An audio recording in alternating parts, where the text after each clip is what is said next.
Gente, nós vemos esses sociólogos, antropólogos oferecendo ao povo e à sociedade e à cultura ao qual eles estão inseridos um arsenal para que as pessoas possam conviver com a dor e o sofrimento da melhor forma. E eles estão o tempo todo ensinando, e nós percebemos que o Ocidente é uma região que não sabe lidar da forma como os asiáticos, por exemplo, lidam com a questão do sofrimento. A gente vê que quando uma tragédia, um desastre natural acontece, eles conseguem rapidamente se reerguer, né? Eles constroem aquilo que caiu, aquilo que foi derrubado de forma muito rápida, mas nós não. Nós vemos as tragédias, nós observamos as coisas que acontecem ao nosso redor, nós ficamos inertes, às vezes parados, não temos força para recomeçar, para reconstruir, mas nós precisamos saber, gente, que existe uma razão pela qual nós podemos dar a nossa vida, e eu quero falar aqui, essa noite, sobre sem perda, sem ganho. Quem aqui não conhece a frase no pain, no gain? Aprendi hoje à tarde a pronúncia dessa frase. Sem perda, sem ganho. Você vai para a academia e você sabe que tem que ralar, você sabe que tem que suar muito para poder queimar umas calorias, para poder definir alguma coisa. Todo mundo sabe que é preciso fazer muito esforço para conseguir algum resultado, para conseguir algo que possa satisfazer e recompensar o esforço feito. E aqui, gente, nós vamos falar sobre uma passagem que se encontra lá em Colossenses, no capítulo 1, versículo 24. Eu queria que você já abrisse a sua Bíblia, porque é nessa passagem que a gente vai passar a maior parte do tempo hoje, claro que relacionando com outras passagens, mas eu quero que você preste agora muita atenção naquilo que nós vamos trazer e falar nessa noite. Colossenses, capítulo 1, versículo 24. E para falar, gente, sobre sofrimento, quero aqui trazer algo que não foi um sofrimento, mas que foi algo leve. Mas nas últimas semanas eu não pude tocar no telefone da minha namorada.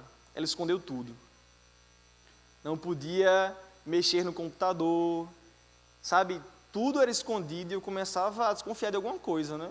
Meu amor, claro que não. O que está acontecendo, tal? Aí, gente, nessa semana, no meio dela, à tarde ela me mandou uma foto, né? Uma foto do presente que ela ia me dar hoje. E foi para a aula achando que tinha mandado a mensagem para uma colega, né? Para uma amiga. Mas ela passou a tarde toda assim, sem falar comigo, e eu estranhando, né? Como assim? Essa mensagem já chegou para mim. Aí eu comecei a comentar: meu amor, volta aqui, gostei muito, amei, meu Deus, coraçãozinho e tal. Cara de apaixonado, enfim, muita coisa, muita mensagem. Enchia assim a tela dela de mensagens. Aí quando foi à tarde, ela falou: não vamos conversar sobre isso. Não fala o que é, né, amor? Tá, não vou falar o que é. Aí ela colocou: não vamos falar sobre isso. Aí eu, caramba, foi sério o negócio, ela mandou sem querer. Aí eu mandei uma mensagem, né? Nia, acabei de bater a cabeça aqui, aconteceu alguma coisa? Você mandou alguma mensagem? Aí ela achou fofinho, né? A gente né, fez as pazes assim e tal. Mas foi muito massa porque no final de tudo, gente, até isso foi bom, sabia? Porque ela estava ainda fazendo esse presente, o povo está dizendo aqui, me apaixonado, né? Contando a história todinha da vida deles, tal, não sei o quê. Mas no final de tudo, ela disse: caramba, como até isso foi bom, sabe? A gente compartilhar essas coisas, de eu não esperar ter feito uma coisa tão absurda assim, meu Deus, como fui capaz, tal, mas até isso contribuiu para que o dia da entrega, né, fosse bem melhor, bem mais leve, não teve absolutamente nenhum prejuízo. Isso não causou nenhum prejuízo, não foi, amor? Foi muito bom, assim, maravilhoso. Estou aqui com o coração palpitando, tanta alegria, porque o presente foi maravilhoso. Nem vou contar a vocês, depois eu mostro, vou postar no story depois. Mas, gente, o que acontece? Lá em Colossenses, capítulo 1, versículo 24, a palavra de Deus diz o seguinte: agora me alegro em meus sofrimentos por vocês e completo no meu corpo o que resta das aflições de Cristo em favor do seu corpo, que é a igreja. Vamos orar? Deus, muito obrigado por essa mensagem, muito obrigado pela tua palavra. Muito obrigado porque o Senhor habita em meus louvores. Muito obrigado, Senhor, porque nós sentimos a Tua presença neste lugar. Muito obrigado porque o Senhor tem abençoado de forma maravilhosa a Rede Nuvem, Senhor. E nós somos gratos por fazermos parte de uma igreja que tem avançado em tudo, Senhor. No conhecimento da palavra, na expansão do Teu Evangelho através de vários ministérios, Senhor. Estamos nas universidades, estamos nas ruas, estamos em todos os lugares, Pai, pagando o preço e sofrendo, de forma que a Tua mensagem possa ser ou venha a ser pregada da melhor forma, Senhor. Nos ajude a estar em nossos contextos e a fazermos a diferença onde quer que estivermos. Nos ajude a entender essa mensagem e faça com que nós aprendamos a sofrer como o Senhor sofreu, porque, como Pedro já bem disse aqui, o castigo que nos trouxe a paz estava sobre o Senhor e pelas suas pisaduras fomos sarados. Não há nada melhor do que servir a um Deus que antes dá o exemplo. O Senhor é o Deus que morreu em nosso lugar e o Senhor nos chama a morrermos também, a sermos crucificados com Cristo, porque agora não vive Filipe ou quem quer que seja. Quem vive em nós é o Senhor Jesus. É assim que eu te oro e te agradeço, em nome do teu Filho Jesus, que vive e reina para todos sempre. Amém. Gente, Paulo está falando, a igreja em Colossos, e ele está combatendo um excesso de intelectualismo, porque aquela igreja, ela pensava muito em regras, pensava muito em cerimônias, e Paulo, apesar de nunca ter ido a Colossos, ele escreve a carta a Colossos falando que Cristo é supremo, advertindo os falsos mestres e ensinando aquela igreja a viver como verdadeiros cristãos. E nesse livro aqui, Completando as Aflições de Cristo, nós vamos ver a história de 3 homens de Deus que puderam pregar o evangelho em lugares diferentes. E algo que acontece em comum com esses homens é o fato deles terem largado algo que seria muito mais confortável à sua realidade, para adentrar em um outro contexto, para morrer e fazer morrer a sua carne, os seus desejos, aquilo que eles ansiavam de algo que poderia trazer um certo conforto mesmo, algo que eu já falei. Mas esses homens começaram a sair dos seus lugares onde eles estariam bem e começaram a viajar para outros a fim de pegar o evangelho e traduzir a Bíblia, as Escrituras, para as línguas locais. E o primeiro homem em questão desse livro, Completando as Aflições de Cristo, William Tyndale, foi um homem que vivia na Inglaterra, e da Inglaterra ele começou a brigar contra aqueles que queriam apenas as Escrituras no grego e hebraico. E esse homem começou a traduzir as Escrituras para o inglês, e Henrique VIII, depois de ver aquele homem fugir da sua terra local, pede para que o seu assessor, Thomas Cromwell, não sei se é assim que se pronuncia, estou chutando aqui em inglês, mas ele pede para que esse homem possa falar com outro homem, Stephen Vaughan, para que escreva algo para William Tyndale voltar para a sua terra natal. Mas a única condição que William Tyndale coloca antes de voltar ao seu lugar de origem é a seguinte: eu só volto se Henrique VIII, o rei deste lugar, endossar as minhas palavras e fazer com que todos os súditos possam ter acesso a essas palavras, ao poder do Evangelho, ao poder da mensagem de Cristo. E a verdade é que Henrique VIII ele não aceita essa condição, rejeita a volta de William Tyndale, porque ele não queria que as Escrituras fossem traduzidas para o inglês. E a verdade, gente, é que Jesus sempre foi a ameaça para aqueles que desejam construir reinos terrenos. É verdade que Jesus ele veio ao mundo e não veio para construir um reino aqui nesta terra. Ele tinha capacidade para isso, ele poderia fazer isso, mas Jesus ele queria trazer e quis trazer, e ele trouxe o reino celestial para esse tempo aqui. E é por isso que na oração que ele nos ensinou, ele disse: seja feita a sua vontade assim na terra como é no céu. Nós devemos trazer a realidade celestial para esta realidade aqui. Mas O Henrique VIII não queria absolutamente que aquelas escrituras fossem traduzidas, porque ele via, de alguma forma, o cristianismo como uma ameaça, de forma que as pessoas, à medida que conhecessem o Evangelho, estariam um pouco mais distante do seu domínio. Mas William Tyndale, ele continua a sua história, ele segue vivendo, ele segue traduzindo, e esse homem foi um mártir da fé. Ele foi queimado preso a uma estaca em 1536.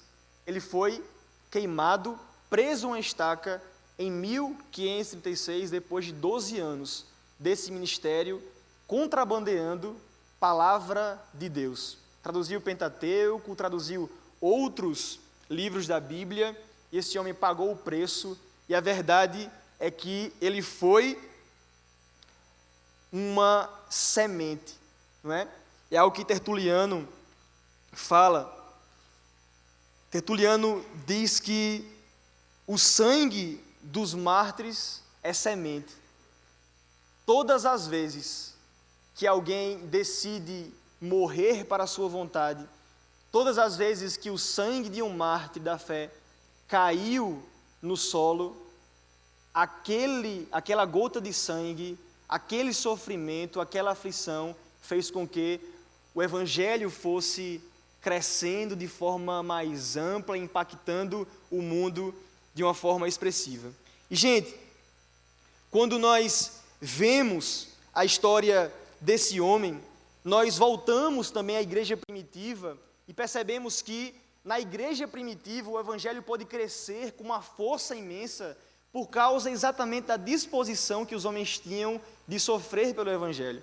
E a gente sempre diz que as pessoas, elas costumam viver uma mentira, mas elas nunca morrem por uma mentira, a não ser que elas creiam e acreditem de fato que aquela mentira ao qual elas estão defendendo seja uma verdade.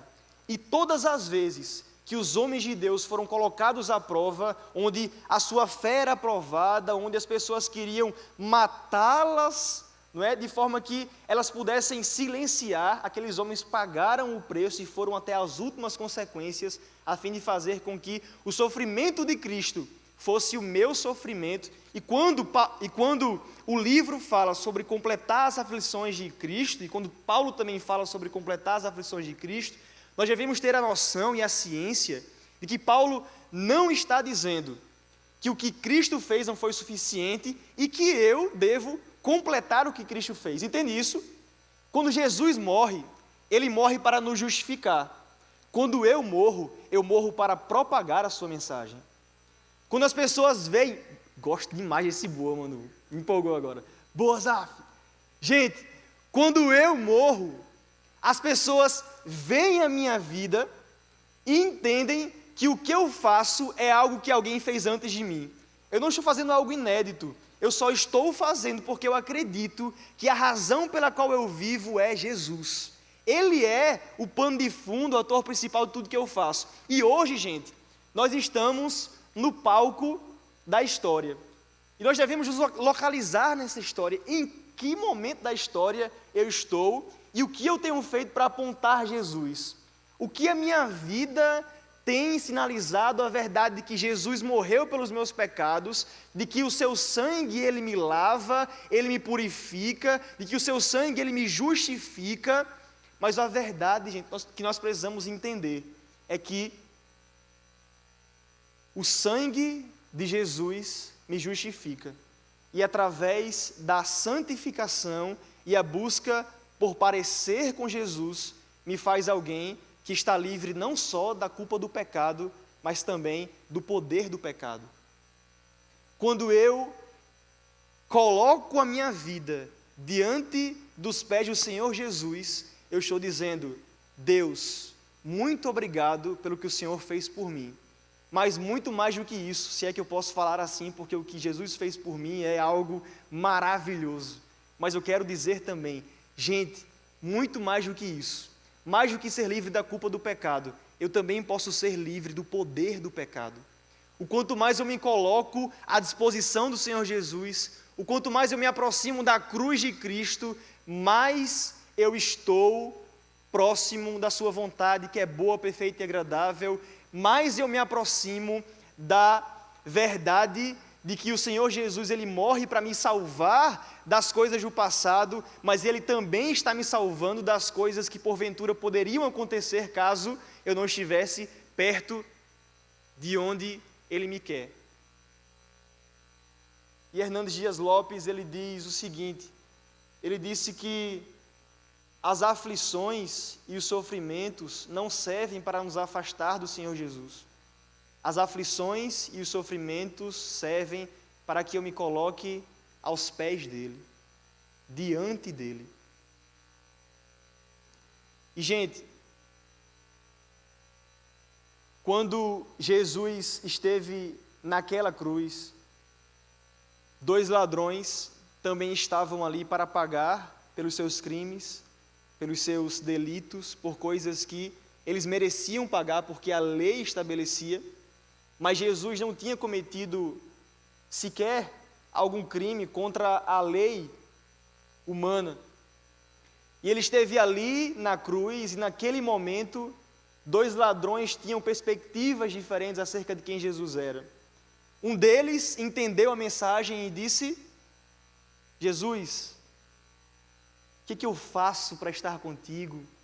Ele queria estar com Jesus, ele queria ser salvo, e Jesus disse: ainda hoje estarás comigo no paraíso. Mas a outra situação que Jesus viveu e algo que Jesus precisou dar resposta era a observação daquele que sabia que Jesus tinha poder para tirá-lo da cruz. E quando Jesus ele se depara com essa situação, ele, antes disso, salva aquele que pediu por salvação e aceitou o nome de Jesus como o único e suficiente Salvador e reconheceu quem ele era. E depois desse momento, ele não tira o ladrão que foi salvo para a vida eterna da cruz. Deixa eu explicar melhor aquilo que eu quero dizer. Eu sempre escuto dos meus pastores algo que eu levo muito a sério. O Senhor Jesus, Ele perdoa os nossos pecados, mas Ele não cancela as consequências dos nossos pecados. Isso é muito sério. É algo que nós devemos pensar. Mas apesar de Jesus não cancelar as consequências dos nossos pecados, existe uma paz que envolve a nossa alma, existe uma paz que nos invade, que de alguma forma nós nos sentimos aliviados por pecados que cometemos. Mas eu quero trazer com esse exemplo dos ladrões que estiveram na cruz, gente, é que Jesus tinha poder para tirar os homens da cruz, e que Jesus tinha poder para sair também da cruz que estava, mas Jesus tinha mais poder para ficar lá. Porque se Jesus tivesse descido da cruz, porque se Jesus tivesse negado o sofrimento que ele tinha vindo para passar, que ele tinha vindo para sofrer, Jesus não teria nos livrado da condenação eterna. Então, muito mais do que o poder para tirar os ladrões da cruz e para sair da cruz, Jesus tinha poder para ficar lá. Jesus nos salvou, Jesus nos amou tanto que Ele deu a sua vida por nós, e em consequência a isso, e em resposta a essa realidade, o que nós precisamos entender é que as nossas vidas também devem ser colocadas aos pés de Jesus, porque Ele entregou a sua vida para me salvar. Ele, Deus, mesmo sendo Deus, esvaziou-se, humilhou-se, assumiu forma de servo e morreu para que nós hoje pudéssemos ter a vida eterna nele. E, gente, quando Pedro, lá em Atos, capítulo... Abre a sua Bíblia aí. Lá em Atos, capítulo 3...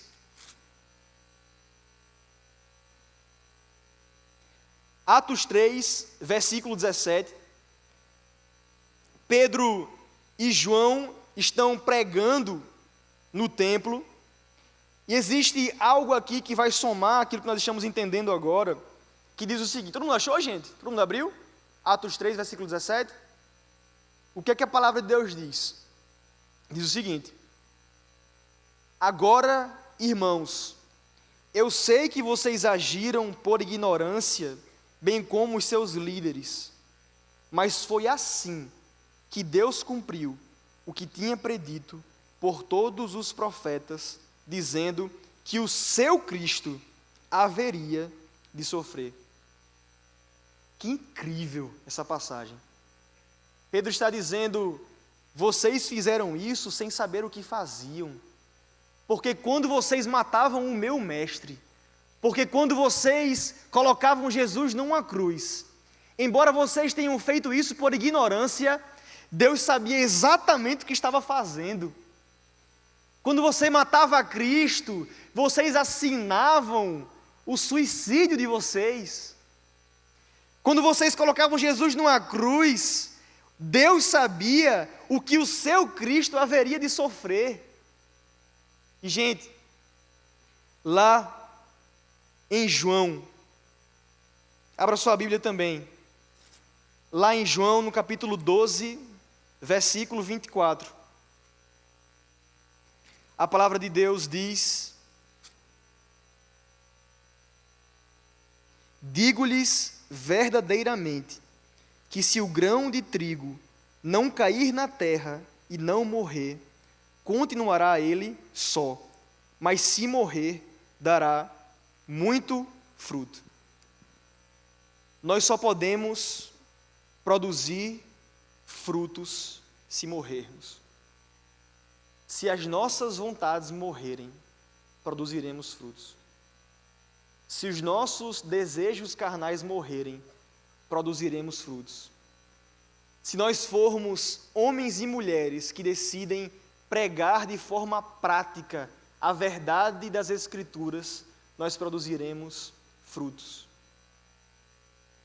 Nós estamos vivendo em uma sociedade onde, por exemplo, o índice de divórcio entre cristãos é muito grande. E aqui eu quero parabenizar Diego, vai ser papai. Caramba, que massa, galego. Deus abençoe, brother, sua família. Mas, gente, posso falar também sobre André e Raíssa namorando? Não. Eu sou muito bucho furado, bicho. Eu fico falando de todo mundo, né? Parabéns também, gente. Mas nós estamos vivendo uma época onde, por exemplo, o índice de divórcio cresce assustadoramente dentro da igreja, né? Entre cristãos. E se nós quisermos pregar a verdade do Evangelho, que tal diminuirmos esse índice? Que tal mostrarmos ao mundo que, apesar dos problemas que vivemos, que apesar das situações onde nos encontramos, às vezes, sabe, humanamente sem saída, continuarmos a caminhada e vivermos os sofrimentos que Cristo nos propõe, sofrendo como Ele também. Nós precisamos viver uma vida de entrega deliberada. Nós precisamos não somente sofrer para ganhar coisas terrenas, mas sofrer para juntar tesouros nos céus. Porque a vida do cristão fala sobre isso. Nós precisamos entender a verdade do sofrimento e a realidade de que não é se o sofrimento vier, é quando ele vai vir. Não é se ele vier, é quando ele virá. Porque nós sofreremos, nós sofremos, nós vamos sofrer. Mas, gente, se nós sofrermos por Jesus, nós estamos fazendo parte e completando o resto do sofrimento que Jesus também sofreu. Nós vivemos para a sua glória. A palavra de Deus diz em 1 Coríntios 10:31, quer comais, quer bebais ou façais qualquer outra coisa, façam tudo para a glória de Deus. Tudo o que foi feito por meio de Jesus, e a razão do mundo é Jesus. Não existe outra razão para o mundo a não ser Jesus. O mundo não foi feito para mim, o mundo foi feito para Ele, a minha vida é dele. Tudo o que diz respeito a mim, diz respeito a Ele, é tudo sobre Ele. E aqui nós cantamos, né, coisas improváveis, falamos sobre improbabilidades, ainda que os montes se movam, ainda que as colinas sumam, mesmo assim o seu amor por mim permanecerá. E, gente, diante de todos os improváveis, diante de todas as improbabilidades, a única coisa provável para Jesus é nos amar. A única probabilidade para Jesus, em meio aos nossos sofrimentos, é nos amar. Os montes não se moverão, as colinas não se não sumirão. Mas ainda que isso aconteça, o Senhor Jesus estará conosco. Ainda que todas essas coisas improváveis aconteçam, o Senhor Jesus estará conosco. E algo que nós temos falado na escola bíblica, no ideal do batismo, é que as pessoas do neocalvinismo, né, aqui falamos sempre sobre Abraham Kuyper, sobre Hermann Doived, esses caras falam que o mundo possui um caráter transparente, não opaco, né? Quando nós olhamos para a realidade do mundo, nós devemos enxergar algo que existe para além do mundo. Porque quando a nossa vista, ela olha para o que existe, tudo o que vemos aponta para algo que está além dele. Portanto, o opaco é aquilo onde a minha visão para. Transparente faz com que a minha vista alcance algo que está por trás. E por trás da máscara do mundo existe o rosto de Jesus. Tudo o que eu devo fazer aqui deve apontar para Ele. Nós somos somente placas que apontam para o caminho. Nós não vamos ter as respostas para tudo nessa vida. E é por isso que esses homens entregaram as suas vidas para a única razão pela qual vale a pena sofrer. Não existe nada nesse mundo que valha a pena sofrer. Nós devemos sofrer por alguém que já sofreu em nosso lugar, por aquele que deu a vida por nossa vida, aquele que nos salvou da condenação eterna. E seguindo, depois de William Tyndale, a gente vê a história de um homem chamado John Patton. Ele esteve em Novas Hébridas, cadeia de ilhas que conquistou a independência da Grã-Bretanha, da França. E esse homem também esteve nesse lugar onde onde canibais, gente, predominavam aquele lugar, sabe? Era um lugar cruento, terrível, de difícil posicionamento daqueles que eram de culturas diferentes, porque eles lidavam sempre com a dificuldade de que, vez ou outra, os locais cometiam infanticídio, matavam viúvas para oferecer sacrifícios para o seu Deus inexistente, mas que eles acreditavam que existia. E nesse sentido, quando John Patton foi para lá, para esse lugar, o seu filho recém-nascido logo morreu, a sua esposa morreu, ele se casou com a outra mulher, Margaret, onde passou ali muitos anos trabalhando em prol da expansão do Evangelho, da mensagem de Cristo, e ali ele pôde traduzir também as Escrituras para a língua local, não é? Então, John Patton, ele pensava sempre, se relacionava com a verdade de que era muito difícil colocar uma ideia cristã na consciência espiritual daquele povo onde ele vivia. Mas esse homem, ele não desistiu. Esse homem, ele teve esperança no Evangelho que pode mudar e transformar qualquer contexto. E ele esteve ali seguro do que estava fazendo. Lá ele construiu orfanatos, aprendeu a língua local e escreveu na língua Anivan, em 1897. E aí nós seguimos também para a história de Adoniran Judson, o homem que esteve em Mianmar, que era também um lugar hostil, não alcançado pelo Evangelho. Foi para lá com sua esposa, que tinha ainda 23 anos, e por lá ele fez o mesmo que John Patton, aprendeu a língua local, pôde traduzir as Escrituras para a língua daquele povo, e ali ele pôde ser uma ponte, entregando a mensagem que ele já entendia em sua língua para as pessoas que ainda não conheciam o Evangelho do Senhor Jesus. Mas, gente, voltando lá para Colossenses, capítulo 1, versículo 24. Colossenses fugiu da minha Bíblia. Lá em Colossenses capítulo 1, versículo 24, Paulo diz que se alegra em seus sofrimentos porque ele completa o resto das aflições de Cristo em favor do seu corpo, que é a igreja. Paulo está entregando toda a sua vida em favor daquele que já fez tudo o que era preciso ser feito para que ele tivesse a vida eterna com Deus. Eu não sei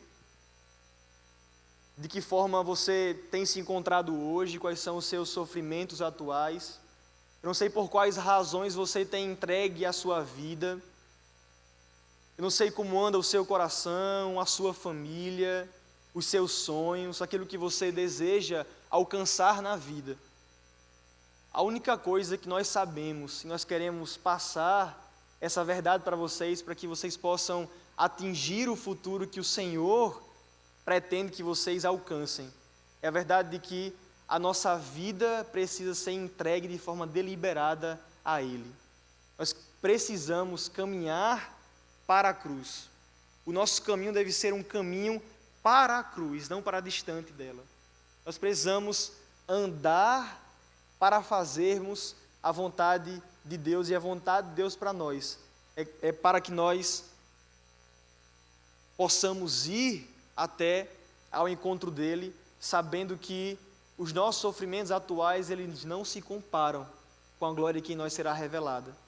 Nós temos em Cristo a segurança para esta vida e para a vida que virá. Jesus disse: no mundo tereis aflições, mas tenham bom ânimo, porque eu venci o mundo. Eu venci o mundo.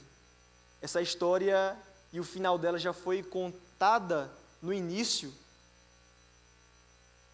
Jesus não vencerá essa luta, essa guerra aos 45 do segundo tempo. Jesus não vencerá na prorrogação ou nos pênaltis. Jesus já venceu. E nele nós temos segurança.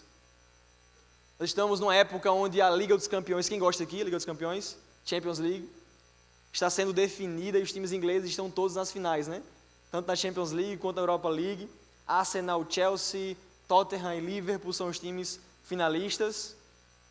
E os ingleses, eles conseguiram desenvolver muita tática, o tactiquez que a gente chama no futebol, né? Eles conhecem muito bem como vencer os jogos de forma inteligente. E algo que eu trago do futebol até os dias de hoje é o termo saber sofrer. E a gente escuta muito essa frase no campo. Os treinadores chamam os times e dizem: vamos saber sofrer. E o que é saber sofrer? Saber sofrer é entender que vão existir momentos difíceis na partida. Saber sofrer é entender que eu não posso atacar o tempo todo. Saber sofrer é entender que existem momentos onde o meu cansaço ele vai me abater. Saber sofrer é entender que em alguns momentos o adversário ele vai parecer superior a mim, mas se eu souber sofrer, o meu tempo vai chegar. Se eu souber sofrer, a hora da recompensa virá. E, gente, nós estamos nesse mundo para sabermos e aprendermos a sofrer. Se nós aprendermos e soubermos sofrer, nós entenderemos na eternidade o porquê que Jesus nos chamou a sofrermos com Ele. De que forma você tem pregado o Evangelho onde você está? Em que a sua vida é útil? Se você ouvisse de Deus que Ele estaria adiando o tempo da sua volta para buscar a igreja, se é que Ele diria isso, porque a hora só Ele sabe, nem Jesus, né, disse aos que perguntavam, só o Pai sabe. Até Jesus disse isso, Ele não diria isso, mas uma suposição, e grifo do autor agora, não é algo que está na Bíblia. Mas se Jesus dissesse que você teria mais tempo para fazer o que você faz, de que forma você seria lembrado? De que forma você seria lembrado? Como William Tyndale, como John Patton, como Adoniran Judson? Na semana que passou, eu pude conversar com um professor de robótica da escola, e o professor de robótica, em sala de aula, percebeu a construção de um robô por um de seus alunos mais jovens e promissores. E no momento em que o jovem conseguiu montar a máquina, o professor tirou o telefone do bolso, porque eu também faria isso, tiraria uma selfie com o aluno, dizia: é o meu aluno. Ele quis tirar a foto do aluno, mas na hora que ele ia tirar a foto daquele aluno, o aluno falou: professor, Ainda não. O robô funciona, mas ele ainda não está bonito. Que lição esse jovem me trouxe. Ele estava dizendo: o que eu fiz é útil e funcional, mas mais do que isso, eu quero que ele seja belo, eu quero que ele seja bonito. Gente, não estou usando esse exemplo para dizer que sofrer é bom, isso é masoquismo filosófico, né? Mas quando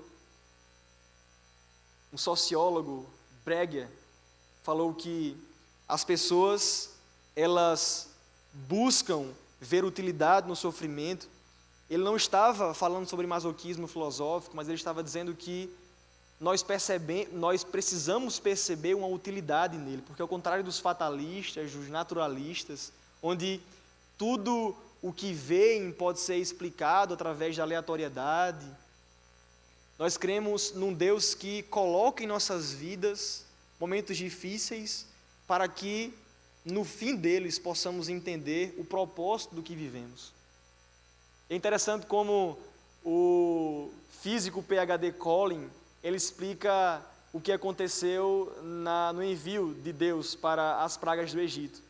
Ele diz que no mar, algas tóxicas começaram a matar os peixes morreram, ficou tudo vermelho, os sapos e as rãs fugiram, as moscas ficaram sem predadores, invadiram a cidade, mataram os animais, sabe, uma explicação totalmente racional, mas ele esquece de dizer que para aquele momento existe um Deus que salvou o seu povo.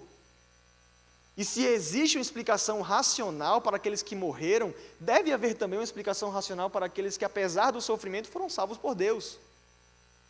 Mas não há integridade intelectual desse físico PhD para explicar coisas que estão além do nosso alcance. Deus sabe o porquê do nosso sofrimento. Deus sabe o porquê sofremos por coisas que são para esta vida, e aqui eu trago este aspecto também, porque eu estou dizendo que os sofrimentos valem a pena por Jesus, e aqueles que sofremos, que não encontramos a razão, Deus sabe o porquê. Porque o cristianismo ele serve para a nossa vida inteira. Ele é um sistema de vida completo. Nós queremos falar aqui sobre os sofrimentos, aqueles que nos afligem, sabe? Aqueles que tiram a nossa estabilidade, aqueles que nos fazem ficar tristes, cabisbaixos, aqueles sofrimentos que nos fazem não ver saída, mas a saída é Jesus. A saída é Ele. Quando você não entender o que acontece, quando você sofrer e dizer eu não mereço isso, Jesus não sofreu também, Jesus não mereceu também, Ele não merece o que passou, Ele não merece o que sofreu, mas mesmo assim Ele fez isso por mim e por você, sabe? E nós precisamos entender que a verdade para o sofrimento é a verdade que Deus usa o sofrimento para entendermos o propósito das nossas vidas e aquilo que Deus quer fazer através da missão que Ele tem para nós. Nós não temos uma missão, nós temos um Deus que está em missão, que nos usa. E para isso, gente, nós precisamos nos posicionar diante do pós-modernismo, diante dos deístas que creem que existe um Deus que criou e startou o tempo como um relojoeiro e apertou o relógio e não precisa intervir aqui, porque se Ele é onipotente e onisciente, Ele não precisava criar um mundo onde Ele estivesse o tempo todo lidando com o mundo. Ele simplesmente criava algo maravilhoso e deixava do jeito que é. E aí me lembro de novo do futebol, né? Eu falo muito sobre futebol aqui com vocês, né? É bom, gente, ouvir só Joe, médico, filósofo, é bom, então. Mas, quando eu era criança, gente, eu tinha amigos ruins de bola, eu era bom de bola. Brincadeira. Sem pretensão de humildade, eu era bom mesmo.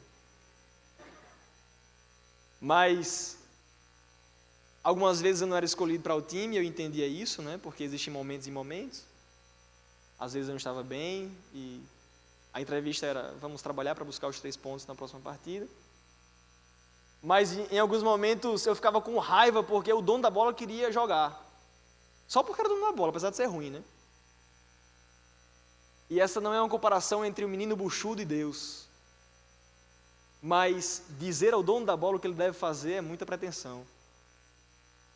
E dizer a Deus o que ele deve fazer com o mundo que ele criou também é muita pretensão. Se Ele nos pede para que soframos, Ele é Deus. Se Ele nos faz passar por provações, Ele é Deus. Se nós temos sido afligidos por algum tipo de problema e dor, Ele é Deus. E eu creio demais que Deus usa o sofrimento, Geraldo. Eu creio demais que quando nós nos propomos a fazer algo excelente para Deus, o inimigo logo se levanta. Não é verdade isso? Gente, algo que nós percebemos quando Jesus resume as tábuas da lei no amarás o Senhor teu Deus de todo o coração, alma e entendimento. Algo que nós devemos entender é que quando Deus nos pede isso, Deus não está dizendo que nós devemos amá-lo de forma que em algum momento quando nós o amamos, Ele diga: como eu sou um Deus melhor por Filipe me amar. Deus não vai ser um Deus melhor se você, Gustavo, amá-lo de todo o coração, mente e entendimento. Quando Deus nos pede amor total, Ele não está sendo egoísta. Quando Deus nos pede amor total, apesar de sofrermos em algum momento, à medida que entregamos nosso amor a Ele, Ele está dizendo: se você me amar totalmente, você mesmo colherá os frutos desse amor. A pessoa beneficiada não será eu, porque eu sou Deus. Eu não vou ser melhor quando você me amar. Eu não vou ser maior quando você me amar. Eu sou Deus. Diz o Senhor, eu não sou Deus. Mas quando você amar, a sua vida vai mudar.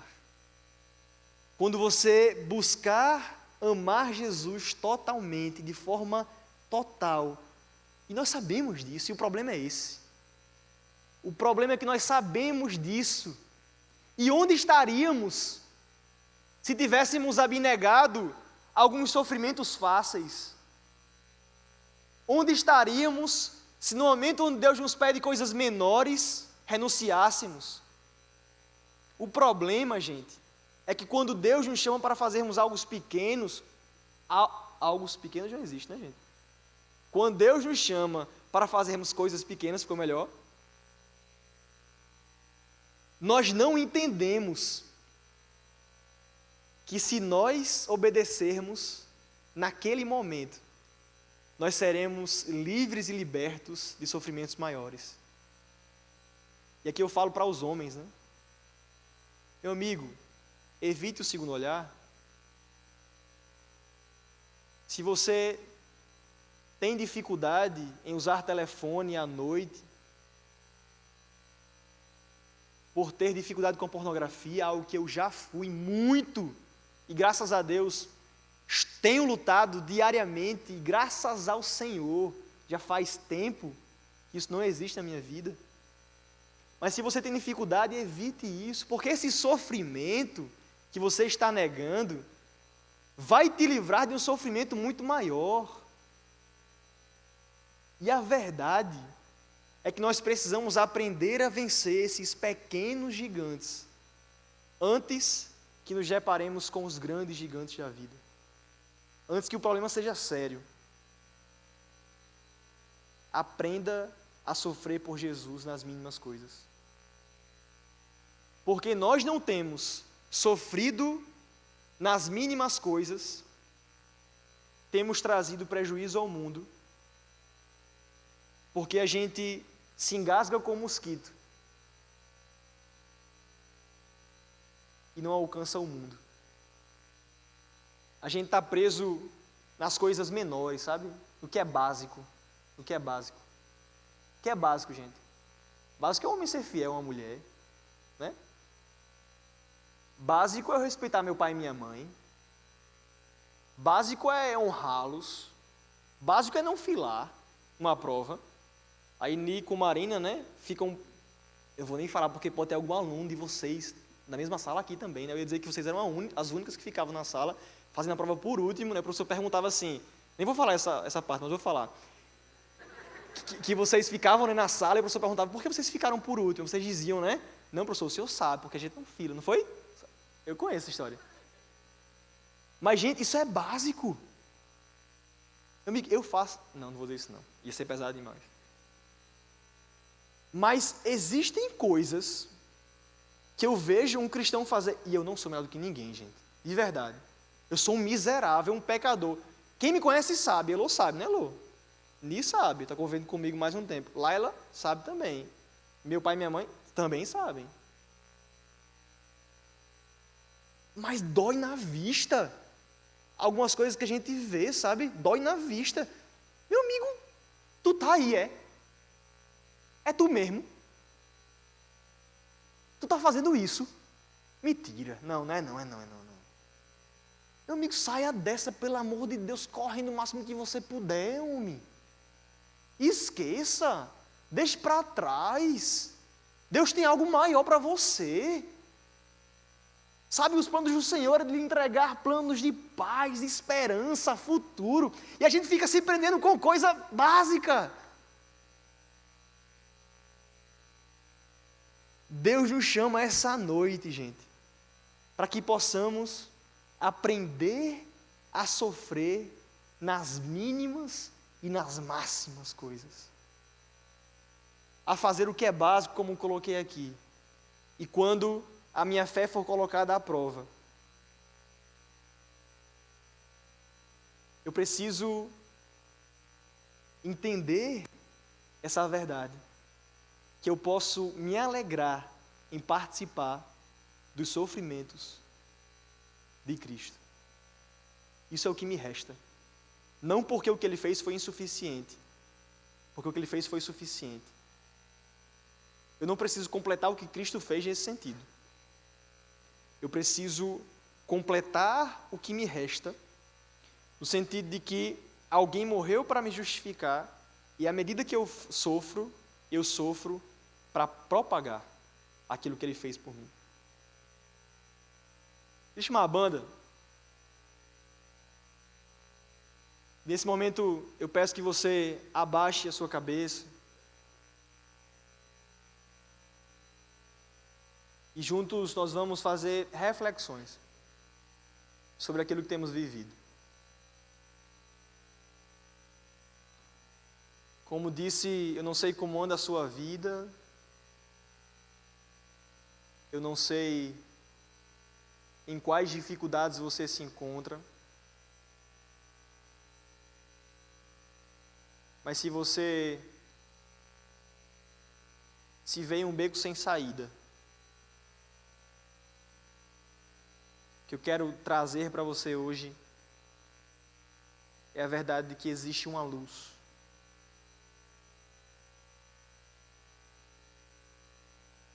E a luz para o seu problema é Jesus.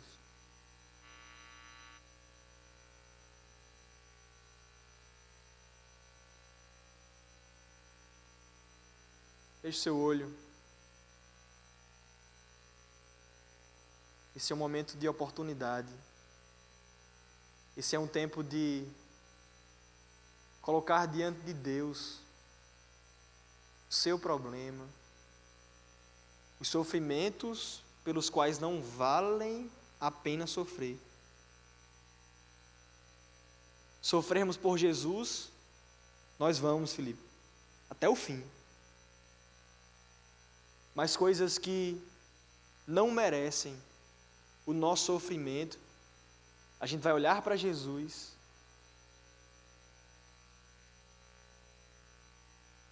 e dizermos a Ele: obrigado,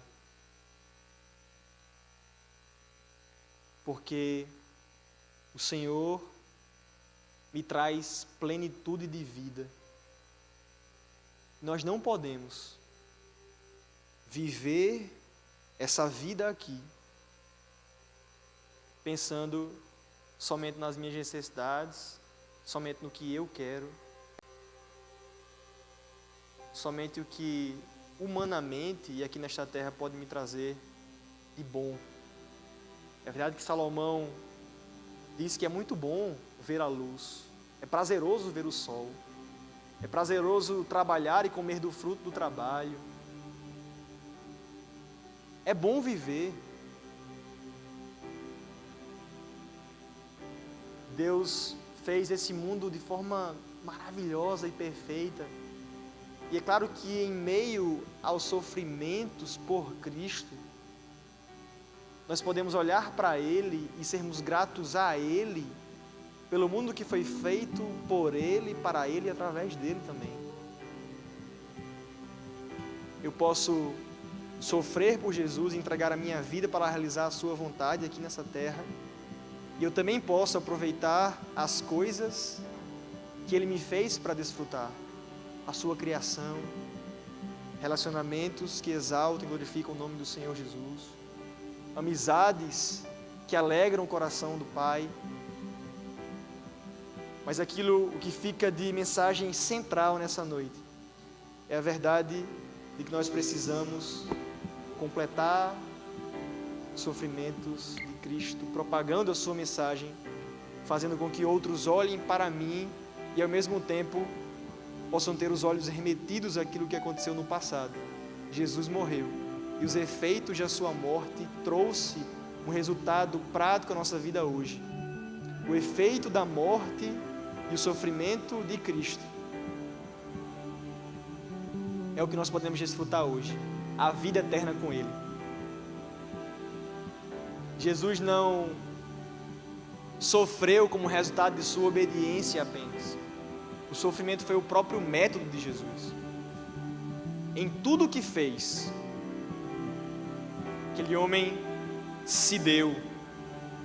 Em tudo o que fez, Jesus, sendo 100% Deus e 100% homem, se entregou, fez o melhor, foi excelente, é excelente. A verdade é que a vida matou a morte.